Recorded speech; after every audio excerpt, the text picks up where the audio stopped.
of Duty 4 marks the return of Infinity Ward to the Call of Duty series. It's set in modern times, though it uses some fictional countries and fictional enemies. As is typical in the Call of Duty game, you're going to play from multiple perspectives. You're basically going to bounce around between being a British SAS officer and being a US Marine. Unlike most Call of Duty games where it's kind of three separate storylines, this is actually one continuous storyline, and as you're jumping around, you're actually continuing to progress the story as you go. So it's actually a much tighter narrative. Now, the single-player campaign on the normal mode is only going to take you maybe about 6 hours to beat, if even that. When you bump the difficulty up, it's going to take you an extra 2, 3, 4 hours to beat because it gets much, much harder. If you played Call of Duty games before, you know that they're known for intense action, very accurate weapons, a very good feel for the time that they were set in.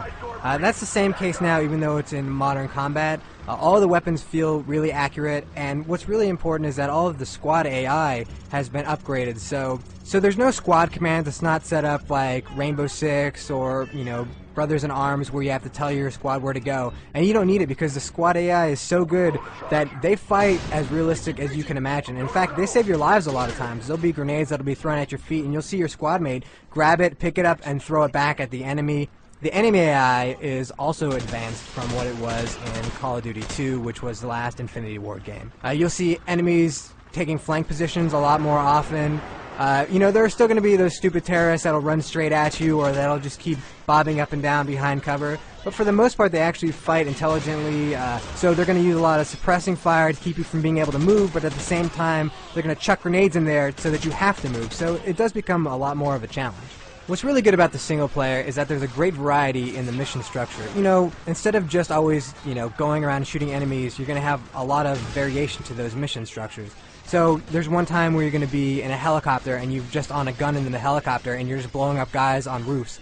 There's one mission where you're actually in this really advanced gunship that the military actually uses, where all you see is just, you're looking down at a screen, you see little white dots that are people, and you're just blowing them up with different caliber guns, and you see these huge explosions, and you actually see the little guys flying left and right, and it's very eerie because you'll hear your co-pilot just saying things like, boom, blew that one up. Oopsie daisy. And also there's a sniper mission where you actually get to go hardcore sniper, where you actually see the effect of the wind on the bullet because you're doing a long-range sniper shot.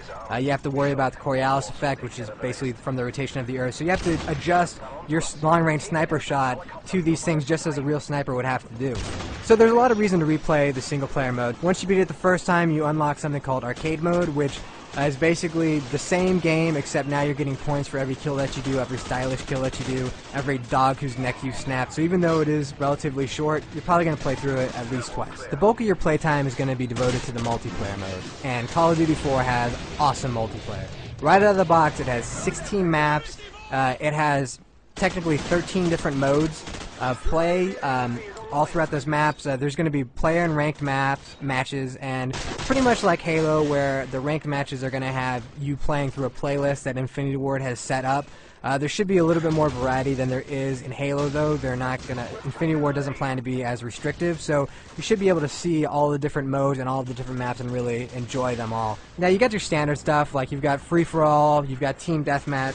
You've also got some other really cool stuff, like you have a version of Capture the Flag where instead of a flag, it's a bomb. It's sort of a very Counter-Strike setup where one team is going to get the bomb, the other team has got to defend the location where we're trying to plant the bomb. But there's a different version of this mode called Sabotage, in which there's one bomb, but each team has a headquarters. So you're basically fighting over this one bomb, and you each have to destroy the other person's headquarters. And this back and forth can actually go on for 15 or 20 minutes as the bomb is constantly dropped and picked up. And then there are some variants to the modes. There's a hardcore version, which you can put on any of the modes and any of the maps. Hardcore is there's no HUD, which means that there's not even a grenade HUD. So when a grenade drops, you don't see a little icon telling you where it is. You just hear a clink, clink, clink, and then you blow up. There's also basically one shot, one kill. It's realistic damage. And then you have the exact opposite called Old School, where you start off with an Uzi, and every weapon on the map is a pickup. And there's also power-ups as well that you can grab too and stack on each other. And it's sort of a very old school PC version.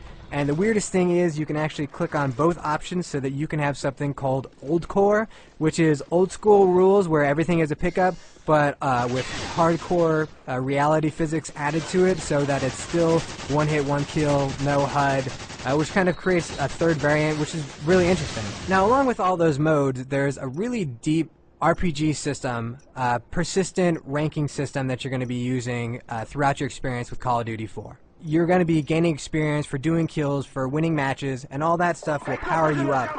And then you're going to choose the weapons that you like, and using those weapons more and more is going to power up those weapons and unlock new scopes specifically for those weapons and new challenges. And along with that, you're going to have what are called perks, which are basically skills or powers, and you can have 3 of those, and again, as you progress and gain more levels, you're going to unlock new perks that are available. The perks are really cool. There'll be things like, enhanced health so that you can live a little bit longer, but you can also get deep penetration, which is basically makes your bullets travel through walls a little bit faster. If some guy's hiding behind a wood wall, you can just shoot right through that wood and kill him. Now it's going to slow down the bullet just a little bit, but again, if you have deep penetration added, it's going to go through much faster and have a much more likely chance of killing. There'll be other things too, like you can add an RPG so that you can, blow people up, which everybody likes to do in multiplayer. So there's a lot of variety, and right now there's a level cap of level 60 in the multiplayer, but Infinity Ward plans on adding to that as they go along, as well as likely adding some new maps and maybe even